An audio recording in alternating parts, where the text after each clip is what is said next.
first, I'll just say hello and introduce myself for a few minutes. My name is Willow Wolfe.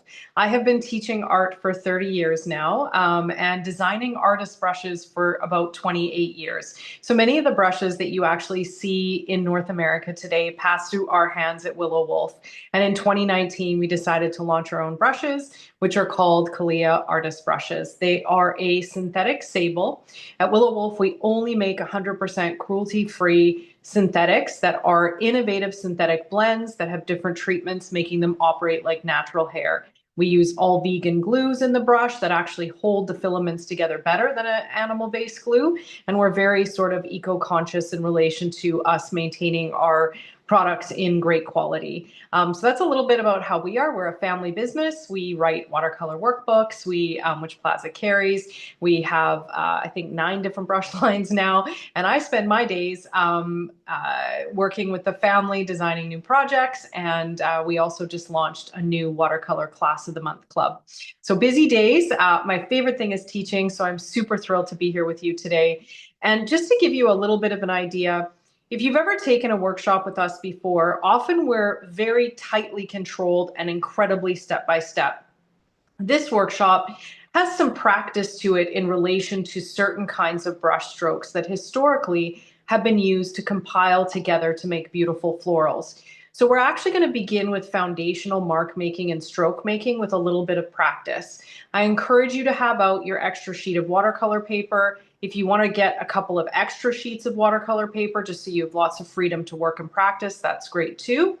You're going to want to have water near you, your 3 colors out, and we're actually going to start kind of right from the foundation of how to prep your palette. And it wouldn't be a bad idea to grab a pencil just in case we decide to draw a few things on before we get to our actual cone flower painting. Many of these strokes are thousands, literally thousands of years old. So one we now call a comma stroke has been used in the creation of mark making for centuries. So these are foundational strokes. And when you practice them, they develop phenomenal hand-eye coordination and they become, after a bit of practice, very effortless and easy to control. So if you're new to watercolor, don't worry about perfection. We don't strive for perfection here at Willow Wolfe. We just strive for having pretty results and enjoying the process, and everything can be turned into something beautiful. So thank you for joining me today. I want to thank Plaza, who is just unbelievable to work with. We love them. They're awesome. They do great seminars and education. I say to everyone, education is the cornerstone of our future in the arts industry. It always has been. And our retailers are absolutely critical. So please support local, please support Plaza and your retailers because they are the reason we're here today, and they do a lot of good work to get us here on this live demo. So we'll go top down. Feel free to ask questions in the chat. We will take probably a 2-minute break in the middle of the seminar just to kind of give you all a bit to regroup. I would urge you, as much as I tell people to go ahead and do what they want, not to start your cone flowers too far ahead. I know everybody just kind of goes, oh, I figured out a comma, I'm just going to go. Maybe wait a little bit just because there's a basic comma and then there's other kinds of commas. So not all commas are the same. So let's get started and we'll go top down and show you some stuff. Are we top down? There we go. All right, everybody can see that okay? Yeah, okay. So just a couple things about your surfaces. Watercolor paper is most commonly found in hot press and cold press. Both are absolutely beautiful, but they offer different results. So if you want something with a little bit more texture, you're going to be using a cold press. If you want something that's smoother, you're going to be using a hot press. Either one is fine, and I'm going to show you a little bit of both today. And it's quite a bit of personal preference. We're using Winsor & Newton Cotman watercolors. They're a fantastic watercolor, beautiful pigment. They blend beautifully, and they go on the surface beautifully. We have our most popular selling floral brush set is the Callia watercolor flowers set. We're going to be using the number 8 round today, which, as I mentioned, is a synthetic sable with a brass ferrule and a 6-layer handle to prevent cracking. We have a little bit of water and a ceramic palette. If you don't have a ceramic palette, You can use a ceramic plate or a palette that you're comfortable with. I do not recommend wax paper palettes because the watercolor beads up and you can't see the value scale in front of you. So ceramic is fantastic, or a palette you're comfortable with that doesn't bead up so we can see the value change of color. This is probably my favorite palette. It's the Cotman Sketchers Pocket Box. We're only using 3 colors today, but this palette has a warm and a cool yellow, a warm and a cool red, and a warm and a cool blue, plus a great series of convenience colors. So we do have color theory on our website. If you're not familiar with a split primary palette, the 2 of each primary color, I'm not going to get too far into it today, but it is important to have 2 of each primary color to be able to have beautiful mixtures. The paper that you're working with today is a Winsor & Newton paper, and it's beautiful quality paper. A few other strange supplies that are maybe not commonly in the artist toolbox, but I use them every single day. A good quality clipboard that's going to hold your paper without denting it, and a Lazy Susan. I love this random little supply because when you're painting flowers, the direction you pull the stroke in is important. So being able to swivel and turn is really, really critical. So I'm going to just set this palette here, and I also have paper towel. So I fold my paper towel in half. The softer the paper towel you have, the better off you are. And we're going to start right with some foundations. When you get a brand new brush, take this cap off and throw away the cap. A lot of people try to put the brush back in the cap after to save the brush, but the challenge with that is that you will often sort of snag a little hair and push the hair back and not be able to get the brush back into shape. So I throw away those caps. To get a brush ready, don't put it on your watercolor paper like I am, put it beside it. It's got sizing in it. So you don't want to break that sizing very hard. You want to kind of soak it gently in water. Sizing is basically like a starch. And what happens with brushes when you first use them is there's lots of that sizing in there. And if you don't get it all out, your watercolor doesn't flow evenly.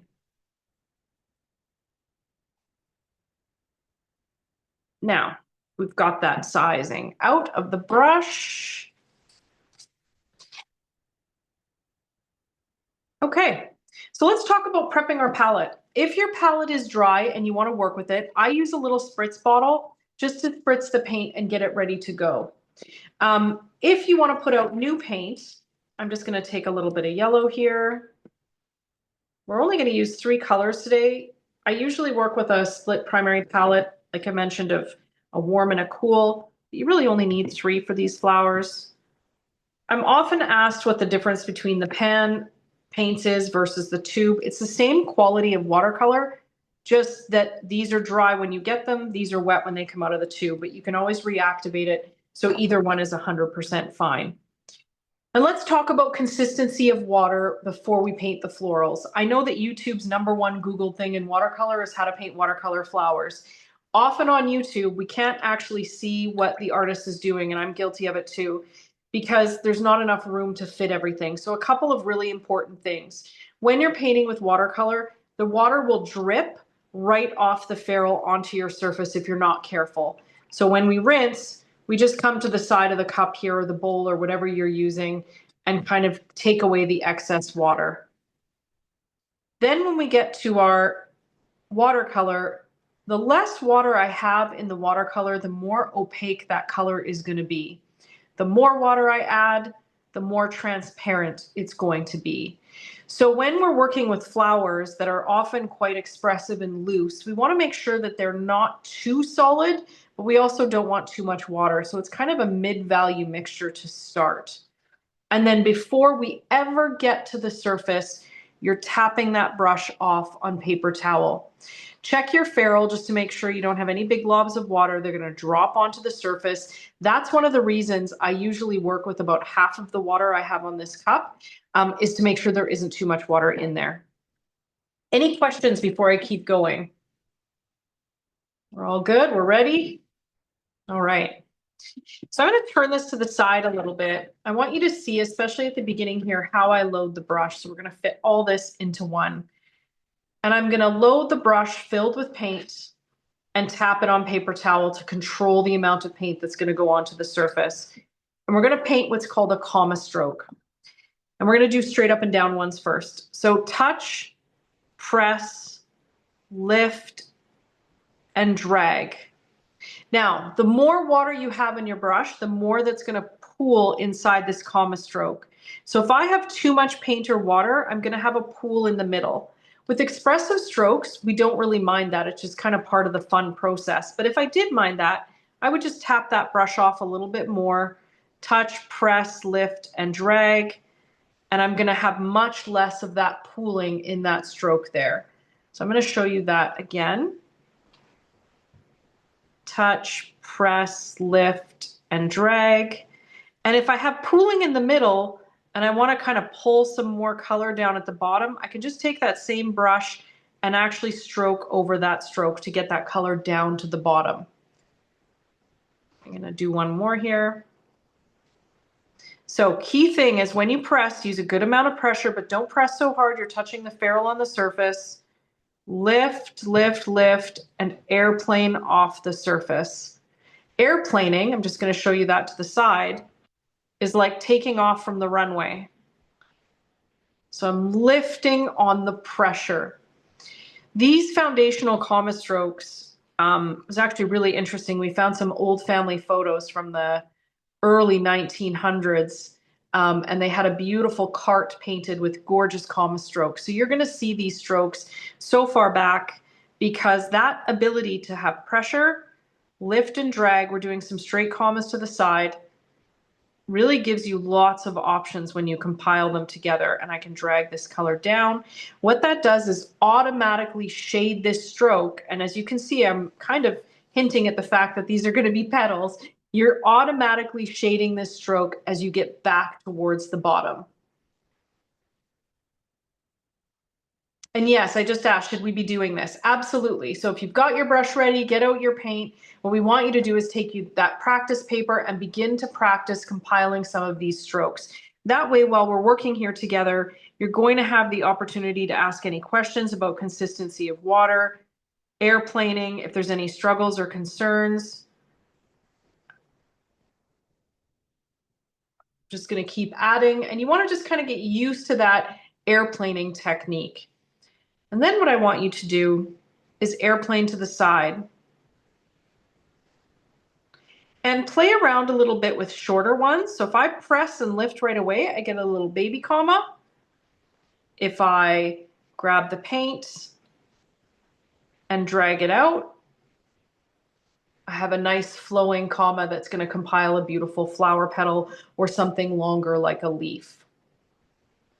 Temperature of water. So great question. And yes, I will show airplaning again. Temperature of water is interesting. Cold water, what we were taught, allows your paint to stay wet longer. So I use the coldest water possible just because I feel like you're going to have a little bit of longer working time. So concentration of color in the middle of the stroke. Well, if you're not getting that, you're actually kind of probably doing something right. So the concentration of color is probably because I have a little bit too much paint and water in my brush. So if you're just getting a nice perfect stroke, that's fantastic. I wouldn't worry about trying to get that concentration of color. So if you're removing more color than I am, you're going to get a nicer, more even stroke. I'm allowing that concentration of color to be there because it doesn't really matter one way or the other. Other questions? Airplaning. So the airplaning has to do with that point at the end, and that's where a little bit of practice comes in handy. So tap the brush, touch on the surface, press, begin to lift the brush, and drag up, up, up, up, up. So you're slowly lifting off the surface. So lots of good pressure at the beginning, lifting at the end. Sometimes you'll get a little point, sometimes it'll be rounder. And these take a bit of practice. So when we started painting, I had a teacher named Priscilla Hauser, and we did a day of commas. And then she had us go back to her hotel room and do a night of commas. We had 40 sheets of commas. So if you go back today and go play with comma strokes in different directions, that will be amazing. And they're called different things. Some people might just call them some people call them a stamped stroke or a push stroke or a pressure stroke. We've just been taught that their original name is a comma. So once you've practiced those straight commas for a little bit, we're going to do an angled one. So I kind of imagine it's pointing towards the edge of the paper. And we're going to touch, press, lift, and drag. So you can see here how I'm kind of using the shoulder to pull. So this is another tip. So if you just use your hand and you try to pull a comma, you're really constrained by how far those fingers can move in that space.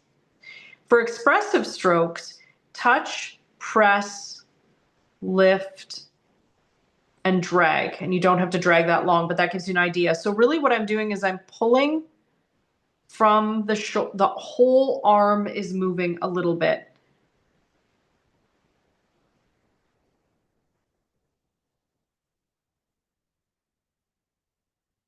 And this middle part, like I mentioned, is technically not supposed to be there. Often what we try to achieve is a nice, beautiful stroke with no pooling. So that's less paint in your brush. Depends on the impact or the effect that you're looking to create. So here we go. I'm going to do another one this way, and then we're going to move to the other side. Left-handers and right-handers. So if you're painting with your left hand, you're going to figure out, and everybody has an easier way of doing it. I'm not left-handed or ambidextrous, but really what the trick is to move your surface in a direction that feels comfortable to pull that stroke. And every single artist will feel comfortable in a different way. So we're going to do some opposite way commas. Tap that off. We're going to go in this direction. And if you want to drag that pooling down,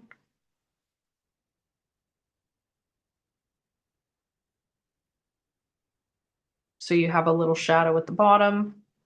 Airplaning, again, if I need shorter ones, I airplane right away.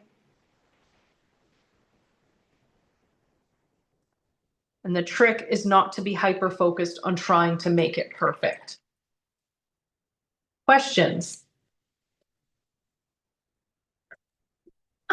I do have one just based on some of the feedback. Are there any tips for getting the point at the beginning and at the end? Point at the beginning, I'm not sure. So there shouldn't really be too much of a point at the beginning. It should be kind of rounded. So if you're getting a rounded top at the head of the brush, you're doing it right. So for this stroke, so when you press down, and I'm just going to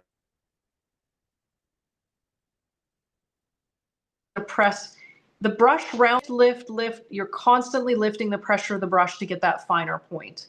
If you're getting a point at the beginning, it's called a thin, thick stroke. And that means you don't have enough pressure at the front, like at the top. So I'm not pressing enough to get that rounded head yet. So I have to really kind of press right away, lift and drag. And it does take a little bit of practice.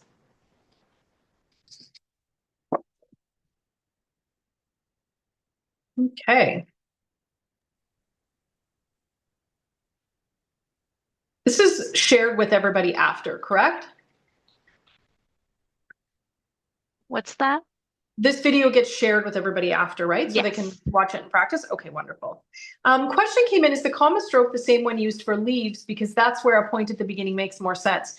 So technically a leaf stroke is called a thin, thick, thin stroke, or we sometimes refer to it as an S stroke, which is a different stroke. We're about to do that next though.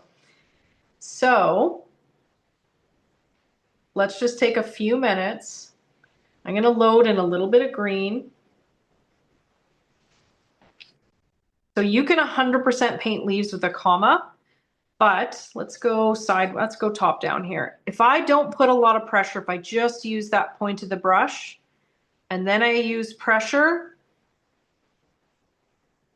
and then I lift again, I get a stroke that's thin at the beginning, thin at the end, and wider in the middle. Make sure you tap that brush off.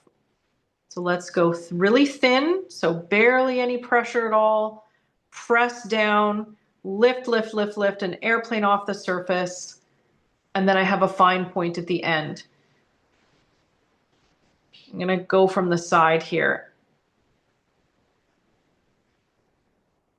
Now often we'll take two together. So same thing at the bottom, put one right beside it and meet it at the tip.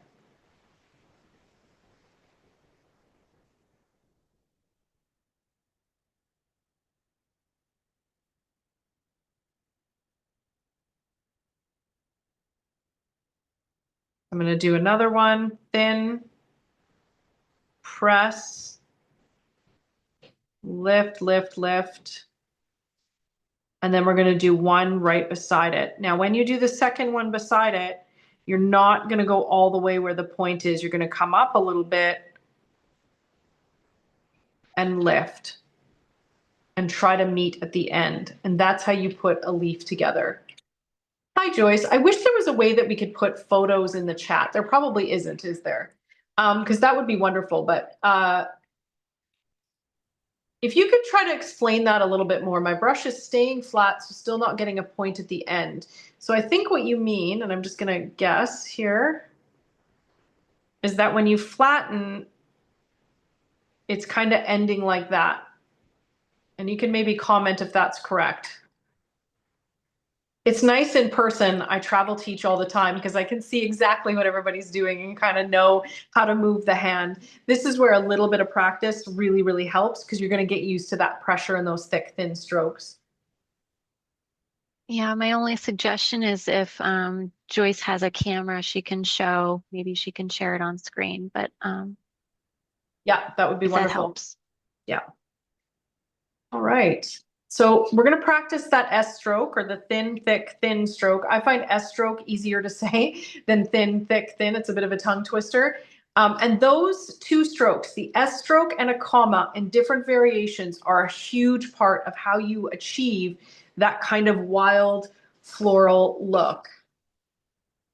So when we look at these blooms here, you can easily make these blooms by combining a variety of different strokes. Also, this is a different project here, but this is just a series of comma strokes all together coming towards the point. And if we have time today, I can demonstrate some of those.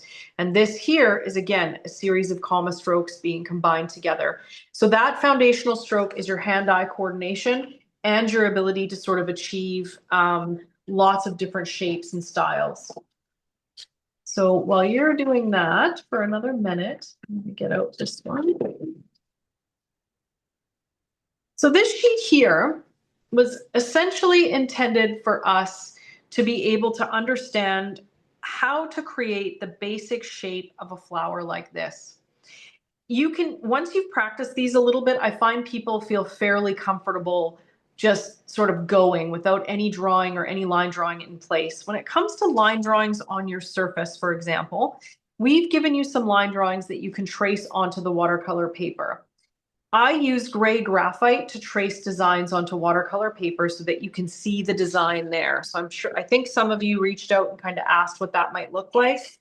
We're not going to get to this quite yet here, but you can see that this is traced into this area here. So what we're going to do is we're actually going to sort of either freehand, whatever you're comfortable with, on our practice paper or draw these little shapes out. So I'm going to just show you how we create a little half circle. I'm going to draw this way darker than you would normally want to draw this at home. Good, Joyce. Okay, so Joyce kind of, I think, got it. So should we leave a gap for the center vein line? We're going to get into more questions about leaves and specific details after.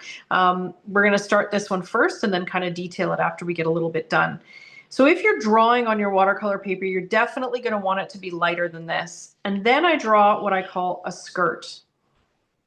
So I'm just going to draw kind of two shapes, two sides here, which sort of look like a skirt, and then some little dashes, just to give myself a little bit of a shape to follow.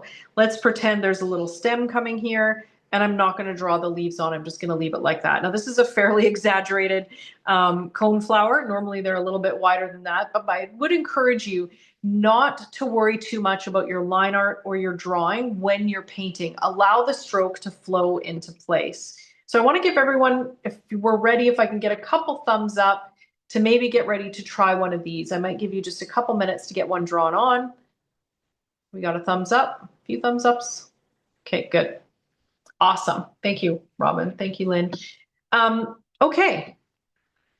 This is where backwards painting comes in handy. So when you're doing a comma stroke, you're pulling from the outer edge of the flower up in towards the center, which is kind of the opposite of how we think of things, because technically it's growing from the center. But we want to make sure that that nice thin line comes up towards the top. So I'm going to load in our permanent rose, which is one of my absolute favorite colors. And one of the mixes I love with perm rose is actually a little bit of yellow ochre, and we get this just gorgeous, gorgeous color. So I'm going to tap this brush off. And when you're deciding kind of where to begin these strokes, I have a tendency to start left or right of center. And I'm going to come in and I'm going to pull that stroke to the top. Now, it didn't get all the way to the top. Fantastic. No big deal.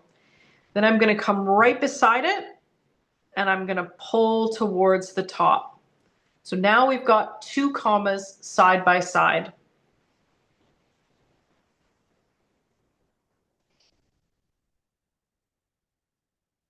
And I'm just going to give you guys a second to catch up for those of you that are painting with us.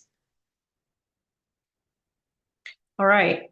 Now, a couple things. Often when we're painting, if we're learning a new technique, we get very, very vigilant about trying to make sure that everything is in the right spot. The whole thing with expressive florals is that it probably won't be in exactly the right spot, and kind of getting used to that feeling is really, really important. So let's do one beside it. I'm going to put a stroke here. This one went up a little bit further, and I'm going to put a little stroke right beside it. Now, it didn't quite form. Now here's where I might take a little bit of color and darken the bottom, which left me with a little line here. I would never worry about that. This is where expressive strokes mean we're not too stressed about perfect blending, about exact color placement. We're really just allowing the paint to do its thing. On this third one, if I don't want this gap in the middle, I'm going to kind of start the stroke towards the center, pull in, and I'm going to come out this way. So I went right over the line. This is where trusting the brush to do its work and the watercolor to do its work is really, really important. So I've allowed the paint and watercolor to kind of go where it wants, and I can fill in gaps later without any stress whatsoever. I'm going to come in here. I feel more comfortable pulling towards myself, so I'm going to come in and I'm going to put a nice big stroke here and one here. And then what I might do is just come over here and do a single stroke and another single stroke beside it. So as you can see, once that foundational set of strokes is built, we really start to break the rules and allow that pressure to thin line to kind of flow into place. Any questions, everybody? Nothing. No, we're all following along. All right. How's the pace, Lauren? Okay? Yeah, Perfect. feels All good right. to me. Good. All right. So what we have here is, and technically in watercolor, so I'm just going to talk about rules because let me put it to you this way. I love to break the rules. So let's talk about rules. There's all these rules in painting that we're taught. Don't let the color bloom. Make sure it's completely blended in. Don't use white. Don't use white acrylic over top. We break all of those rules all the time, depending on what we're painting. This style of painting is all about flow and allowing the water and paint to do what it wants. So I'm not worried that I have kind of a shadow in the middle of the petals. In fact, I'm looking at that thinking, I kind of like that. That looks pretty. What I could do once it's dry a little bit, I'm just going to take a little bit of the same color and I'm going to pick one side of that stroke.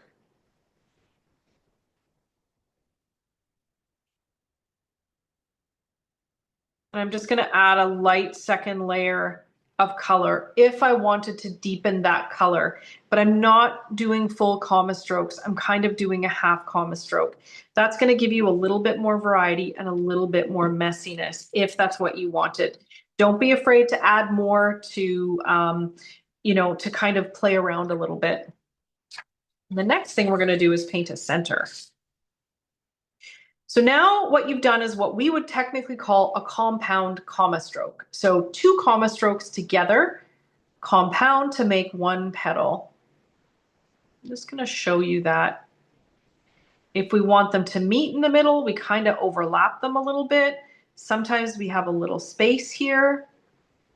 If we want them to have a jagged edge,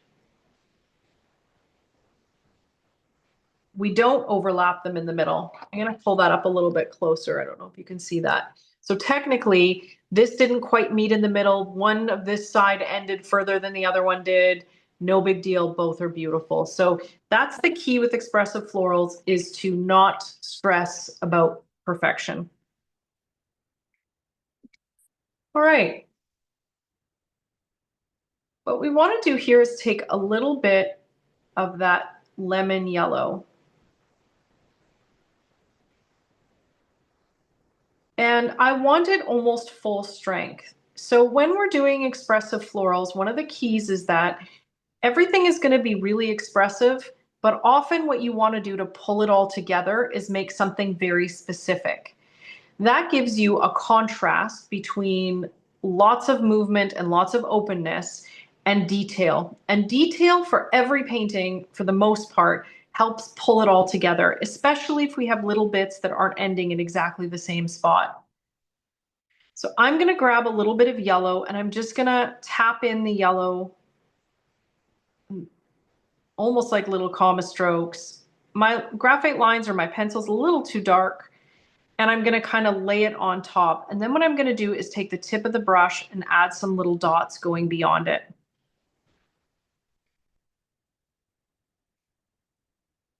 And I'm going to make sure that those little dots enter some of this open space. And if it hits a wet part of your flower, even better. Sometimes I do that on purpose.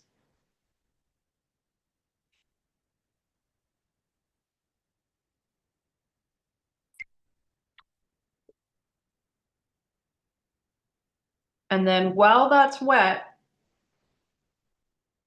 I'm going to pick up a little bit of Perm Rose, tap on paper towel, and on the left-hand side, I'm going to tap a bit of shadow in. This is called stippling, or Monet would call it pointillism. So stippling or pointillism is essentially just the application of dots to create form. And we really only want those on the left-hand side. Then we're going to wipe the brush off and we're going to tap over them a bit. I might even pick up a bit more yellow. I feel like my yellow is already drying. I'm not going to stress about it. And I'm going to take from that color and come back over top of the red, or sorry, not red, the pink a little bit, the Perm Rose.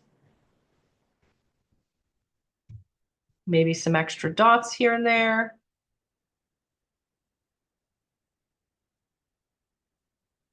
So I'm going to hold that up. What we do with the dots, dots are a great way if we have, and my graphite should have been lighter than this, but if we have dark lines, sometimes the dots are a really great way to cover them. The dots are your connection between the loose floral and the center of the flower. If they don't meet in the middle, we need to make sure that we somehow connect the two so that they look as though they're relational, they're related, they're connecting, and they're working together a little bit.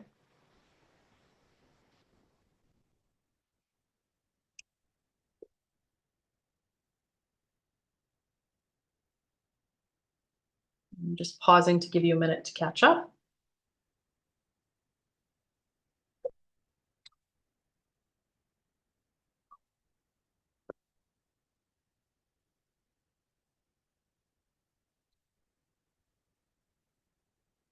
Questions?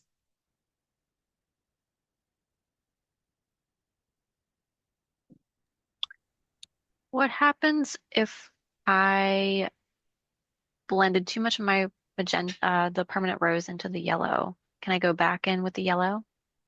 So what I would do is let it dry. Then you can lay yellow back over top, starting from the right-hand side, moving over top of the perm row so that you have a highlight. And then what we're going to do after at the very end is take a little bit of white acrylic that you have hanging around at home if you like, and you can even lay a little bit more highlight on top of there. So a couple more questions. If yours is much more wet than mine is, that might just be too much water in the paint, or you could tap it off a little bit more on your paper towel before you get started.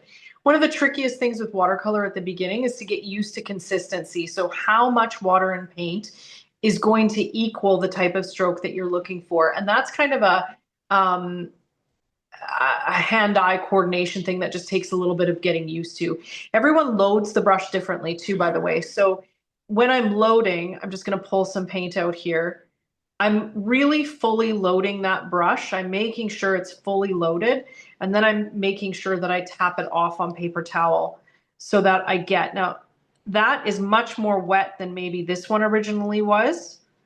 So I've got a lot more paint and a lot more movement. If I tap it off more, it's less so.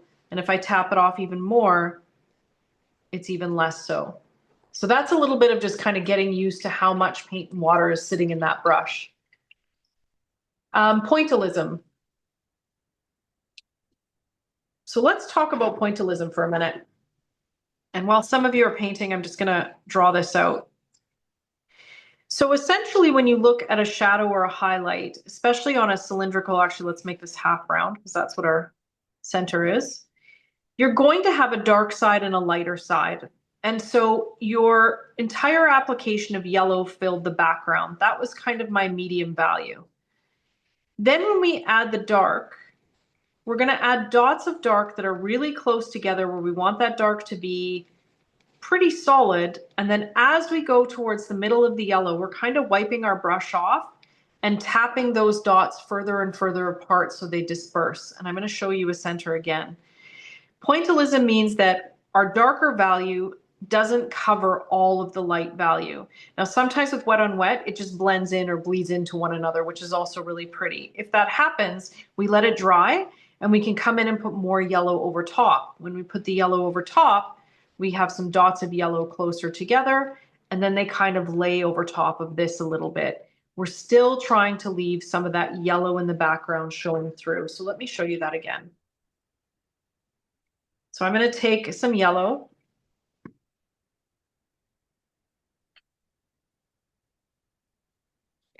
And I'm going to paint a half center, just kind of dotting it on a little bit. Little messy comma strokes. We don't want our center to be perfectly smooth at the top. So kind of just dabbing the brush. We call it stamping, kind of like you're stamping the brush down. And some imperfect marks are great. I'm going to rinse the brush and I'm going to load in some of that perm rose. I'm going to tap the brush off and I'm going to start on this left-hand side with some dots really close together. Because of how wet we are, they're all blending in a little. I'm going to continue to tap off the brush and work those dots over to the right. And if I'm finding that they're still really heavy and strong, you can even rinse the brush out and kind of tap over them to soften them in. And then what you have is a gradation of dark to light color. Sometimes I'll take the darker color and tap outside the center. I could even come in on this very far left and get a bit more darker dots in there.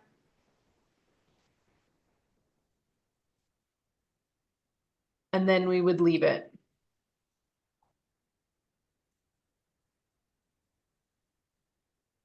Now, once this center has dried, I have till 1:30, right? I'm just double your Yeah, time. 2:30 Sorry, Eastern. 2:30 Eastern. Okay, perfect. Yep, we're about halfway. Okay, awesome. I'm terrible with time zones. You should see me teaching in the UK or Australia. I'm constantly just like paranoid I'm gonna miss the time. Especially Australia has, I think, 2 or 3 time zones. So I'm always like, where are you there? Yeah, time zone's not my thing. So we'll just talk a little bit about leaves for a minute. And then what we're going to do is we're going to begin to kind of work through that larger painting. But I want to just cover a couple more techniques before we get to it. I like to do kind of a smaller mini version before we get to the big one.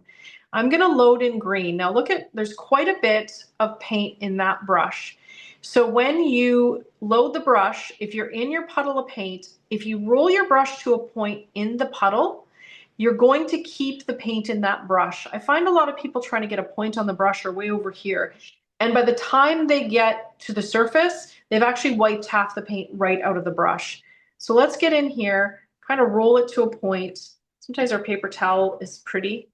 If I could collect paper towel, I would. Tap that brush off, and we're going to do an S stroke. You can come from the center or towards it. So first, I'm going to just take this brush and make a little pretend kind of stem line. When you do a stem, if it accidentally stops, don't try to meet where it stopped because it's almost impossible to get a smooth line. Hold on a sec. We can't see your palette to see what you're doing. I see my palette on screen. Is it off screen? I can see it on mine. It's on the right side, so I don't know if it's cropped maybe how you're viewing it. If you're looking at it, maybe portrait view, maybe it's cropping it, but if you look at it horizontal, you should be able to see it. Might be a setting you have depending on your device. When you record this, you record it wide, so if they watch it back, they'll be able to see it, Mhm. right? Okay, cool. Exactly. Awesome. Okay. Yeah, no, with all the technology, I'm just going to comment on technology. We have an online learning platform, and everybody's devices are different now. So it's just like this grand mystery of why things do and don't work some days. Do I tap off the brush every time on towel? You know, technically, I try to because it gives me confidence and security that I don't have too much water and paint in there. But sometimes I forget. And when I forget, what you're going to find is that you're going to get. So, for example, I did not tap that off. I have a lot of water and paint in there. If I had tapped it off, I would have a lot less and a more consistent looking stroke. So either way, it's not the end of the world. But it's just going to give you a different look. Some people really don't like the pooling. They in fact really don't like it. So they work very hard to get that consistency the right way so that there's no pooling. It's just personal preference. So just to go back to the stem. So again, when you're doing a stem, I'm going to go this way here this time. You can do one line or you can try to kind of do two and meet it in the middle. You're still airplaning. So I'm always airplaning. Touch, I'm lifting the brush so that I don't get too heavy of a stroke at the end. And now just on the off side of that, if you wanted a kind of thicker stem at the end, you could apply more pressure and it would end wider at the bottom. So learning pressure is going to be one of the most important things you'll practice at home. Okay, leaves. I'm going to load the paint, blot the brush. I'm going to start on the outside this time, touch. This is an S stroke, press, lift, and drag. That gives me a nice thin line at the base here and a nice thin line at the top. I could do a double S where I just kind of start somewhere a little bit further down and meet it. Let's do one here. Come close to it, come to the bottom. So that's going to give you your basic leaf shape with your S strokes. Now I did not tap that off, so I have some pooling happening. I can drag that pooling towards the bottom. Whenever it doesn't meet properly and I have a little gap in the leaf, I always like that better. I think it looks cool. So I don't think there's anything wrong with that. Some people really like to focus on putting them together. I'm painting leaves with S strokes. You could also put two commas together and get a cute kind of wider shaped bulbous leaf at the back end of it. When we're looking at artist brushes nowadays, you're looking to make sure that you have a brush that has a firm snap and a nice fine point. If you ever have issues with our brushes at Willow Wolfe, we are happy to hear from you. If you like them, if you have a problem with a brush ever, we work on a guarantee basis. So you're always welcome to reach out to us directly and we'll make it right. All right. Questions before we move on? No? We're good. I think we're good for now. Yep. Okay, I'm going to take a 30-second break. Is that okay? Mm-hmm. Okay, I will be right back. If any of you have questions coming up in the meantime, let us know.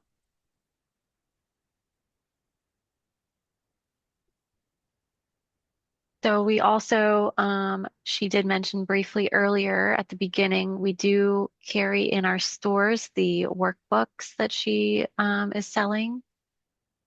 They're really cool. And if you are interested, we can also special order. Just reach out to us at events at Plaza Art. We can work on that with you.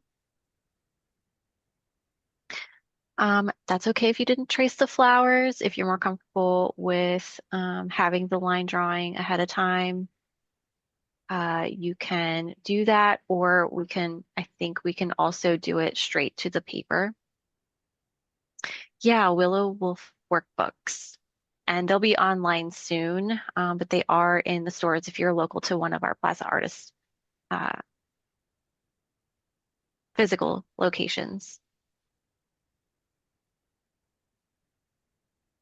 Can she show how to use some of the other brushes? Yeah, I'm sure she can do that. Maybe further in to the workshop, I'm sure she'll show us some of the other brushes and what you can do with those. Definitely. Yeah, Jessica, they're like coloring books for watercolor. They're really cool. Oh, are you talking about our Yes, I'm watercolor bragging about your workbooks? books. I should get one out and show. So Yeah, totally. I will go grab one real quick.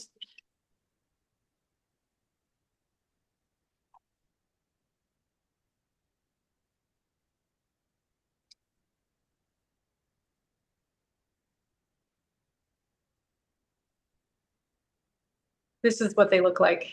So what you have is your line art already in place and then your instructions for how to paint it so that you can kind of get practice at the actual painting techniques. My daughter does half of them. I do the other half. You can actually tell because our line art looks completely different. She sketches totally differently than I do, but it's a great, fun family project that we're just absolutely loving. All right. Okay. Questions in the meantime? There was just one comment from Lynn about, she said she didn't trace the flowers. So if you had any pointers on if you haven't done so. Yeah, so essentially what I would suggest, I'm just looking for another page here. What I will often do on a blank page, quite often I just paint without tracing. And sometimes that takes people a little bit to get kind of used to it. I sort of imagine that I'm actually going to use yellow.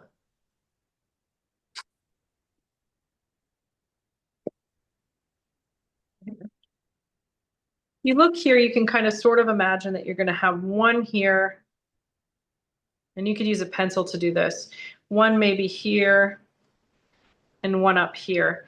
Once you have the center sort of determined, then you're really just pulling those strokes in towards the center. And you always fill in leaves last when you have open spaces. So essentially it's that, and you can even just put a dot, for example, a dot here and a dot here. And then as you're painting, you're going to pull towards that dot. And like I said, you start kind of in the middle and you're going to work in towards that dotted area. And then you basically put your center in to kind of match how wide your daisy ends up being. Let's do one here. It's not daisy, sorry, it's a coneflower. Then you would put your circle in to kind of match how wide that is. So that dot is your grounding place of where you're going to pull all those things in. You can also sketch kind of those skirt shapes in 3 different spots on your paper as well. All right. Let's find one here. There we go. So a couple little things. I know we've had a little bit of practice. What we're going to do is I'm going to turn this upside down. Again, we're on that lazy Susan. And I'm going to switch paper towel. So there's a couple things that will get on your background. And one of the biggest culprits of that is messy paper towel. So if you've got dirty paper towel before you start kind of your finished project, you're going to want to make sure that you get clean paper towel and you're working with a clean workspace. I'm also going to switch my water to a different one so that I have nice clean water.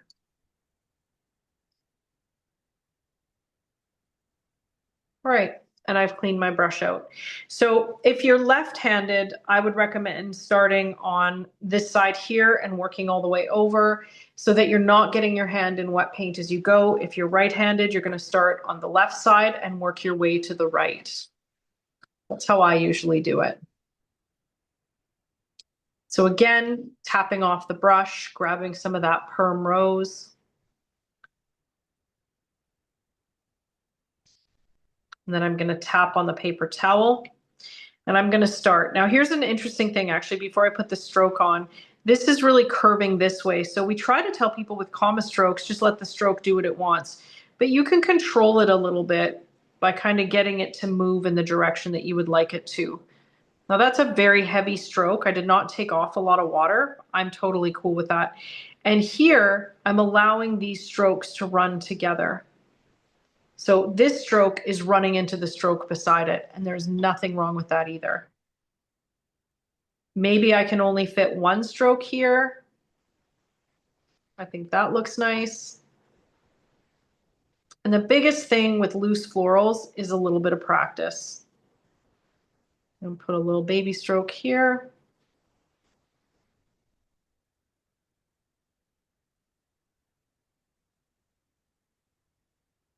Put one stroke here.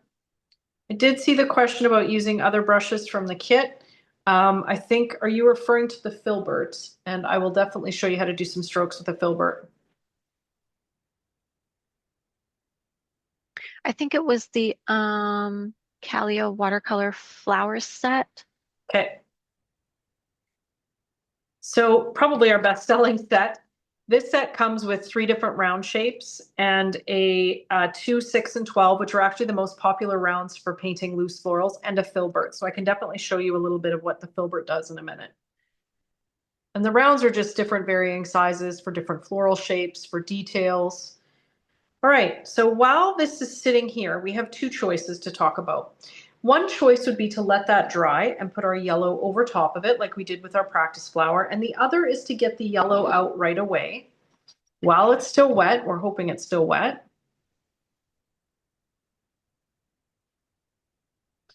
And I'm just gonna kind of block this in. And if it's still wet, it's gonna touch that pink and make a little pretty merge where the pink and the yellow meet. And my brush was a bit dirty, so I actually got some pink in my yellow color. I know some of you were worried about that earlier. I kind of think it's a pretty color. I'm going to leave some white space this time for added interest, and I'm going to dot some of that yellow below.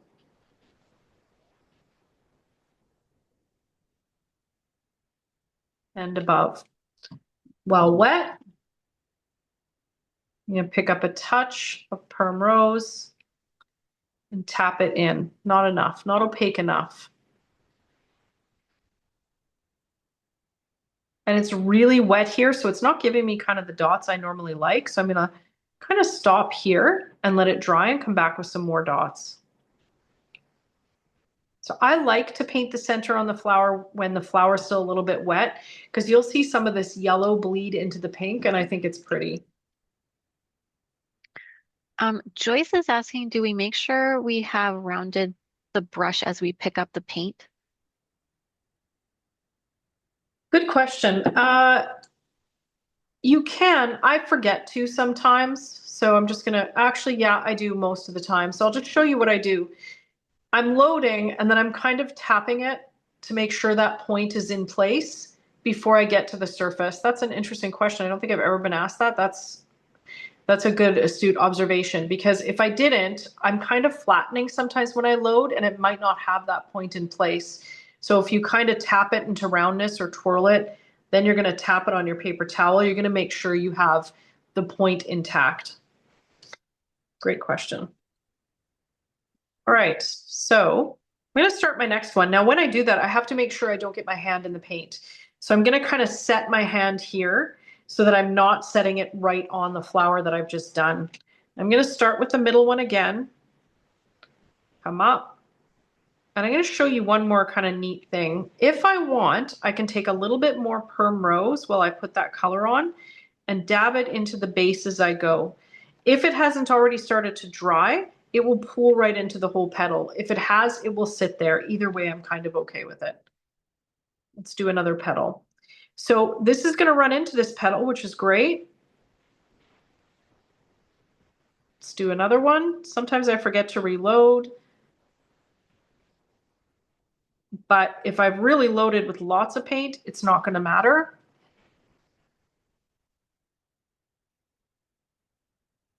With flowers, we're kind of just ending with a little bit of a, I don't know how to describe that, mini stroke. And really when they're coming around, they're kind of disappearing into the background. So you're kind of going to get smaller and smaller. I'll just kind of show you what I've done there.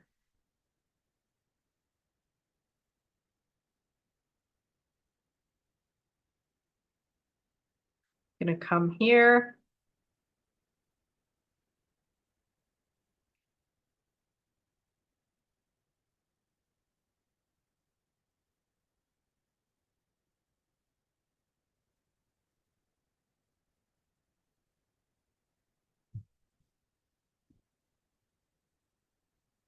Okay, I'm going to try to get that yellow on before it's too dry.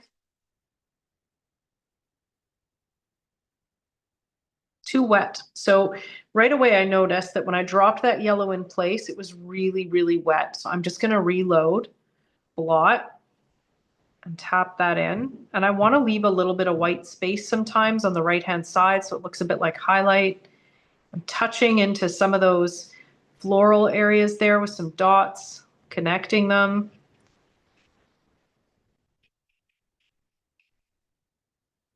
And allowing them to merge together. Take a bit of perm rose, tap it on the left.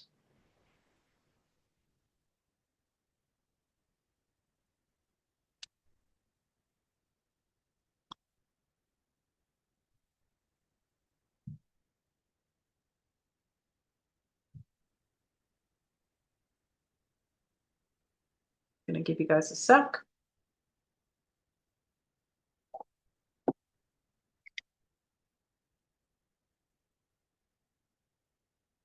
Okay, pace is okay. You guys are kind of in a good spot. Or do you need another minute? Silence. I'm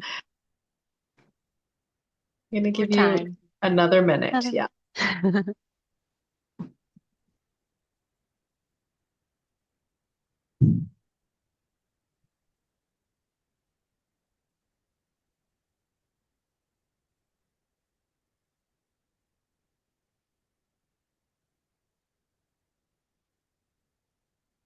While some of you are still painting, you can always come back and watch this video. I'm going to give you a minute to paint your strokes just because I'm worried we're going to run out of time. We're okay right now. I just don't want to, I don't know how much time we'll have for extra demos after. I'm just going to take a filbert and very quickly show you the same stroke with a filbert. So the filbert is a beautiful floral brush. Our filberts have a slightly wider head on them for this reason alone. So if you're painting peonies, it's going to give you that rounded shape at the head of the flower immediately. It just happens automatically.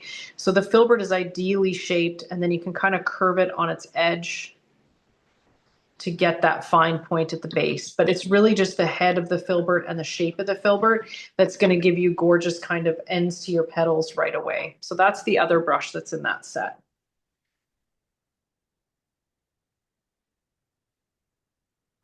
So if you're tapping blurs together when you're stippling, it's too much water. And it happens to me all the time. So if you're working wet on wet, you're putting a lot of color down. It's kind of natural for that to happen. and it's going to kind of merge together. But the less water you have, the less it will merge. So you could always put that yellow on a little bit with a little bit less yellow, and then the tapping would stay a little bit more to the left when you tap it on. You can also paint it yellow, let it dry, and then come in with dots of darker color after the fact. That's another way to do it. Right. Couple tips about brushes. I clean my brushes with Dawn or Palmolive. I do not use abrasive brush cleaners or anything with a toxic or harmful chemical in it. Just Dawn or Palmolive. And when you're done cleaning your brush very well, I roll it to a point and shape it. And then when you store your brush, you never want to store them obviously in water, upside down, face first. You want to make sure that they're either laying flat or they're hanging upside down, which is hard with these ones. So just laying flat is perfectly fine.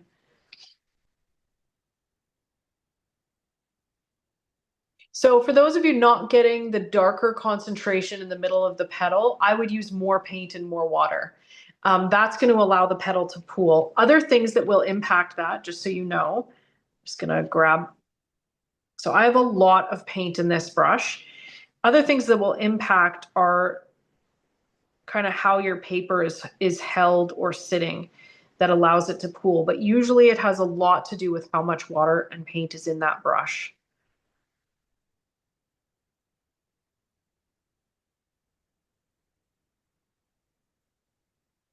So we're just coming on to the third one.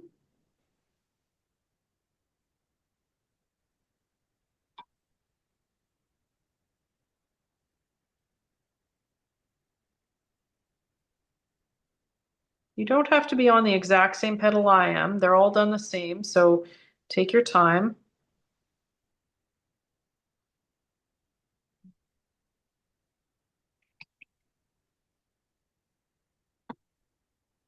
So again, to get that pooling in the middle, lots of paint and water.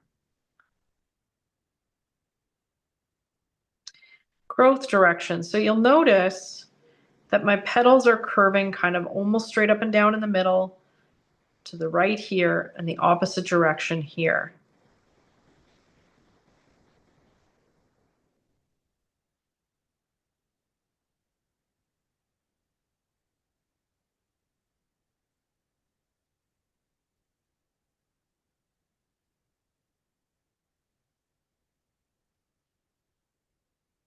Now, that center, let's use a little bit less paint this time. So I'm going to use paint almost exactly as it comes out of the tube.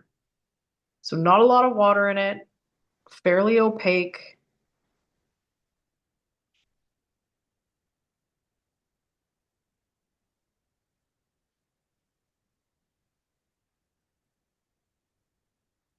It's not going to cause as much kind of blending and pooling in the petals as the wetter stuff will, which is fine. Rinse the brush.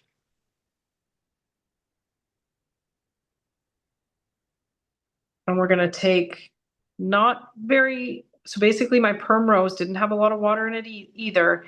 And you'll see you get much more specific dots.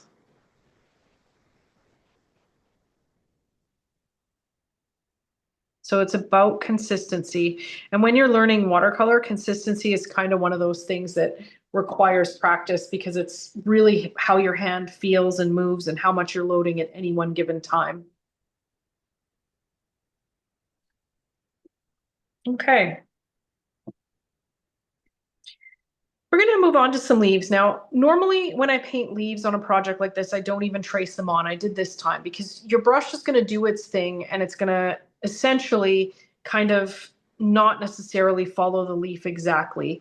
If you wanted to follow the leaf exactly, you could just block the color in, and I'll show you what that looks like. So we could just take our watercolor,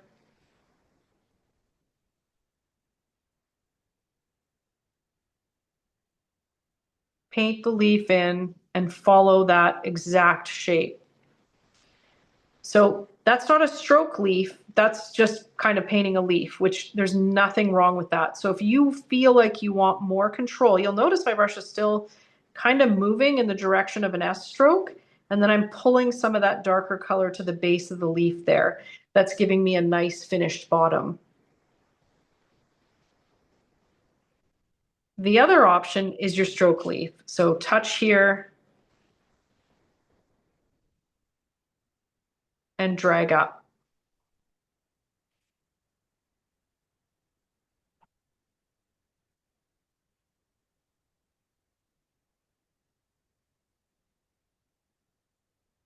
And put some dots of darker color at the bottom.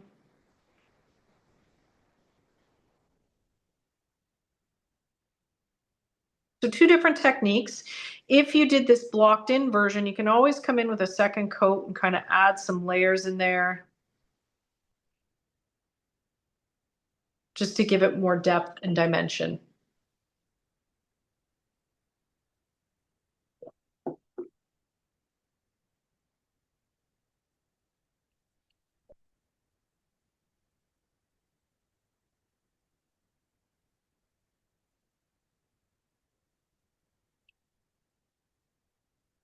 And then you can take the tip of the brush and add some little fiddly bits. Don't know what the technical term for that is.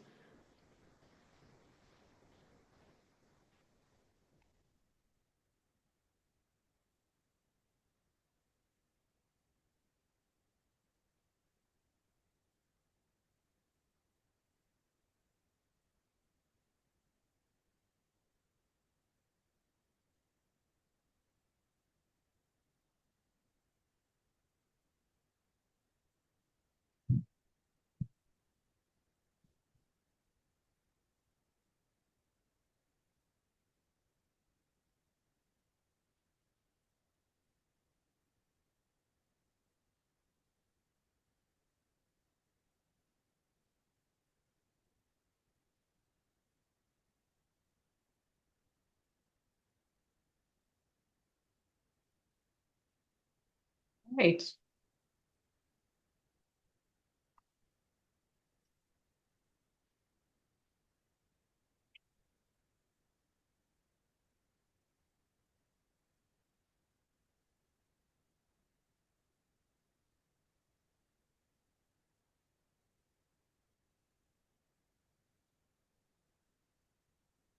Your size 8 round is, and this is the thing when you're using smaller to larger brushes, your smaller brushes are going to much more easily create little tiny flowers. You can force a number 8 round to have just enough pressure to give you little wee petals and leaves, but it's much more difficult. So you do want a range of, and like I say, usually the 2, 6, 8, and 12 are the most common sizes for watercolor florals in a more loose style. Those are also great brushes for landscapes. They're great brushes for lots of different techniques. So your round brushes aren't just for florals, obviously. In watercolor, your rounds are going to be the most popular shape that you're probably going to use. I'm just going to get in some little stems here. Now, when you've got a stem between two flowers, I'm not going to worry about going right to the edge of that flower, and I'm not going to worry about starting right at the edge of that flower. I often leave just a little wee gap.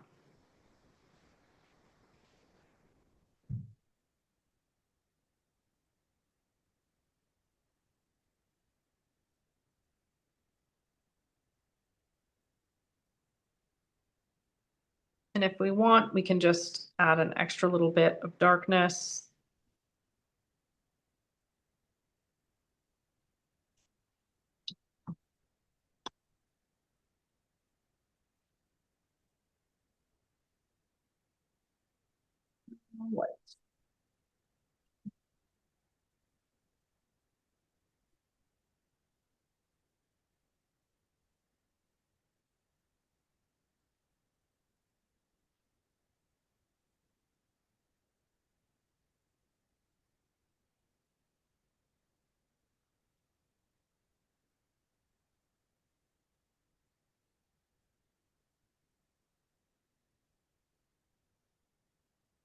Watercolor drawing time is an interesting thing.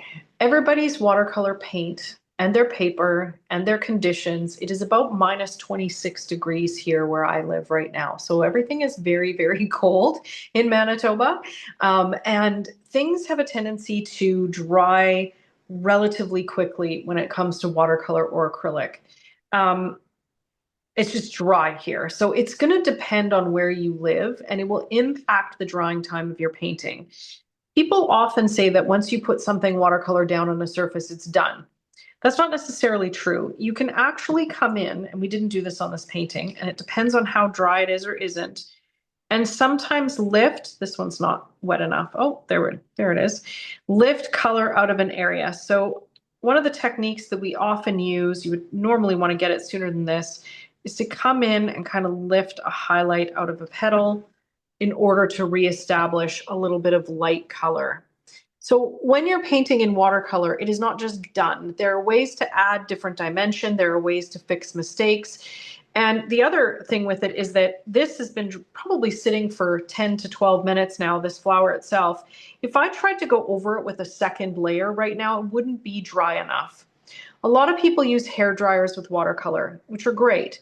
The thing to watch with a hair dryer is that if you hair dry it and it's dry on the surface, but the watercolor hasn't fully cured or dried to the paper, you can actually still lift the layers even if it feels dry to the touch. So we're big fans of air drying here when it comes to doing layering in watercolor, but it's personal preference. You just got to watch that it's dry enough that if you went over something a second time, it wouldn't lift the background behind it. But I do want to just talk a little bit about additional shading.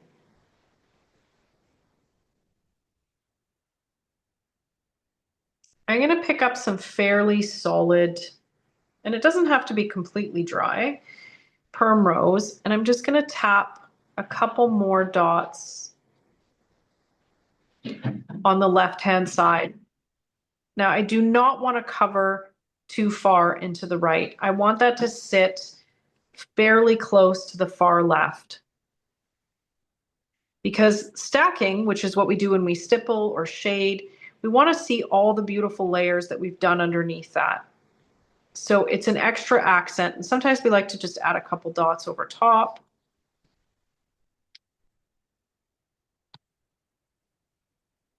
This one's still a little wet, so it might merge in a wee bit, but I'm not overly worried about it.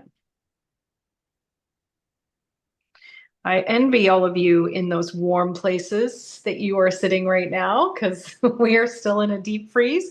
I saw Florida. I saw lots of beautiful warm places where I'm guessing you have no snow. And we're under 3 feet right now that we got yesterday. Lucky, lucky. So now we have to let that dry before we do any more on the centers there. Once the leaves are dry, we can do a couple different things to add additional texture, depth, and dimension, or you can just leave it the way that it is. But I'm just going to show you, I'm going to take some fairly opaque green, and I'm going to just shade one side of the leaf with a little bit more dark color.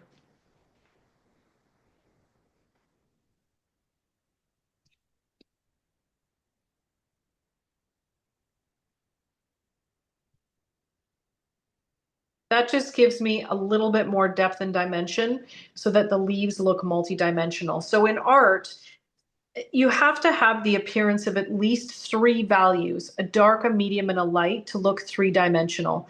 So when we do our leaves, basically that first layer is going to probably pool to give you a medium and a light color. Then you're going to want to put a little bit of dark back over top of that.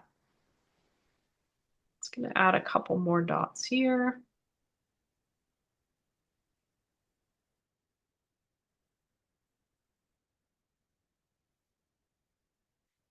All right. And one thing I really don't want to forget to cover, I've got a little bit of white acrylic out here, and I'm going to dip the brush right into it and get a big glob. And technically, just an FYI, you want to let your painting dry for an hour before you do this. I'm going to put some acrylic dots on the right-hand side right over top of that yellow. Acrylic is polymer based, so it's like, for lack of a better word, similar to a plastic. And so when it sits in dot form on top of watercolor, it's raised, it's got texture to it, almost like the sun is really glinting off of something. So I love to do a couple little dots of acrylic just to pop up that background And as I said, you really want to wait till your painting is dry. And you can even put a couple dots sprinkling over your petals just to tie things together further. Sometimes I will put acrylic line work on leaves, on flowers, on lots of different things um, in order to get depth and dimension. Questions? Oh, sorry, I thought it got cold here. It does get cold there, I'm sure. Just to say, we actually sometimes love the winter. So we live on the river and people are skating out front. We're big hockey fans here because we're in a deep freeze for 8 months. So there's lots of skating on the river and we get used to it and it's calm and serene and beautiful. Some days by February, March, we're kind of at that point where we're like, okay, that's enough. It's time to melt so we have some springtime. But all seasons have their beauty, right? Final questions. We're at 22. I want to just show a couple more things to play around with. I'm going to set this aside. I know you guys have this video so you can follow along. We gave you another sheet to play with. Where'd it go? And I don't want to mess you up at all, but I'm just going to show you another version for you to do at home. When you're looking at really wild, can I just show a quick demo? We only have like 7 minutes left. Is that okay? Do you think? Yeah, Okay. sure. Awesome. So when you have something like this, there's two ways to do it. So this is the comma that we would take and compile to make a petal. So we call these imperfect commas or imperfect compounds, which is what makes them so pretty, is to be totally imperfect. So when you're doing that comma, some are taller, some are shorter, they don't meet in the middle, they are a bit messy. So you want to make it wild. That's why we call it wild blooms. So when you're compiling something like this, now you can come up to the top and totally fill it in and make a complete petal. There's nothing wrong with that. But you can also not be worried about the results as you stroke that into the middle of the flower. So I'm just going to take a little bit of yellow. I want to make sure I get it while it's still wet. And I'm going to tap that in. And that yellow is going to beautifully bleed into those petals and give you just a really wild, pretty look. Then we wait till it's dry and you can come in with darker color to center that in or lighter color to kind of make it more bright and vibrant. But it really is going to give you lots and lots of ability once you learn those strokes and kind of practice them to create very quickly beautiful flowers. It's almost like the paint concentration is higher in the middle of your brush versus the point. So that's an interesting comment. So let me just, when I'm loading the brush, if I tap it off, I'm tapping the tip, which definitely might leave a little bit more paint in the middle so that when we come down, it's pooling here, but I also think it has a lot to do with pressure. So pressure, I'm spending more time in this spot than lifting as I get towards the end. So it could be a couple factors impacting that. I have a lot of students who spend a lot of time trying to get rid of that middle part. And I actually really like it. So sometimes it just happens by accident. If I pull here and I pull this color down, it's going to pool at the base, which is often what we are trying to achieve, because what that does is look like a shadow automatically without me having to work for a shadow. And that's also pretty. So both just kind of neat ways to do it that add depth and dimension. All right. Awesome. I will say we do like to do a show and tell. So if you guys want to get ready for that in just a minute or two, if you have any questions in the meantime, add them to the chat. Um, this is really fun for me. I'm usually intimidated by watercolor, and this was fun learning Awesome. strokes. This stroke work is one technique. It's a loose technique. It's a relaxed technique. I'm just going to get something else. Hang on.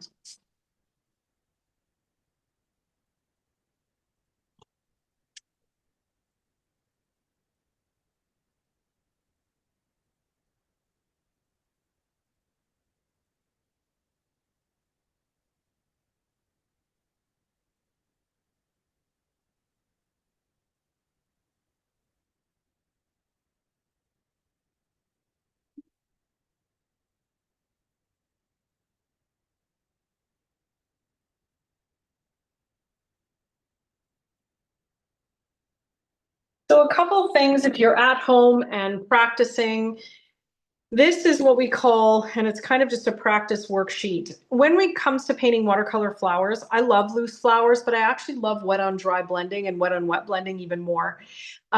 So it's really great to play with different techniques so you find what works for you. If you're at home, I always recommend a little worksheet like this where you're just getting used to how to get really fine lines, how to hold the brush straight up and down to make little squiggles, and just play around a little bit. Also, with the size 2 brush, all comma strokes compiled together, you can really make super easy little bits that are just fun there. This technique is wet on dry blending. So when we're looking at flowers like this with wet on dry blending, we're achieving a blended look by blending the paint into the background as we go.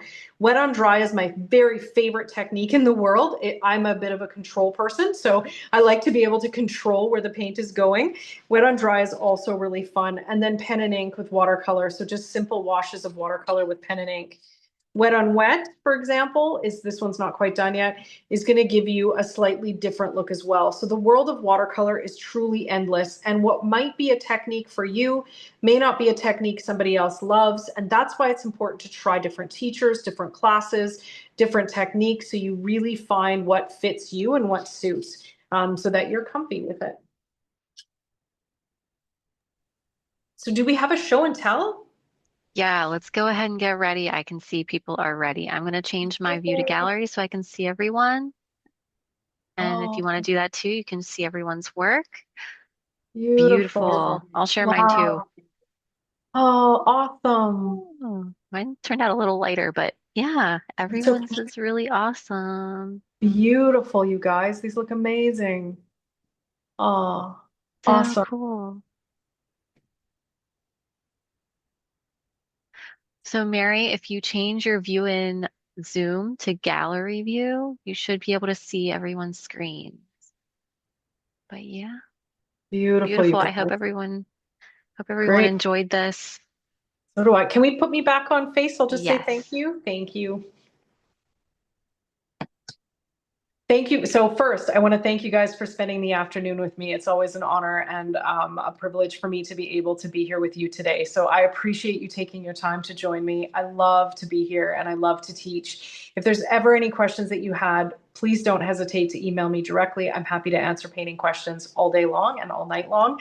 Again, there are some free videos on our website for how to paint. Same with our YouTube.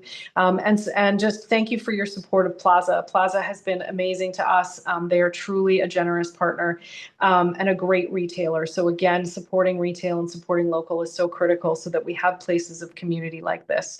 So I hope everyone enjoyed today and happy painting.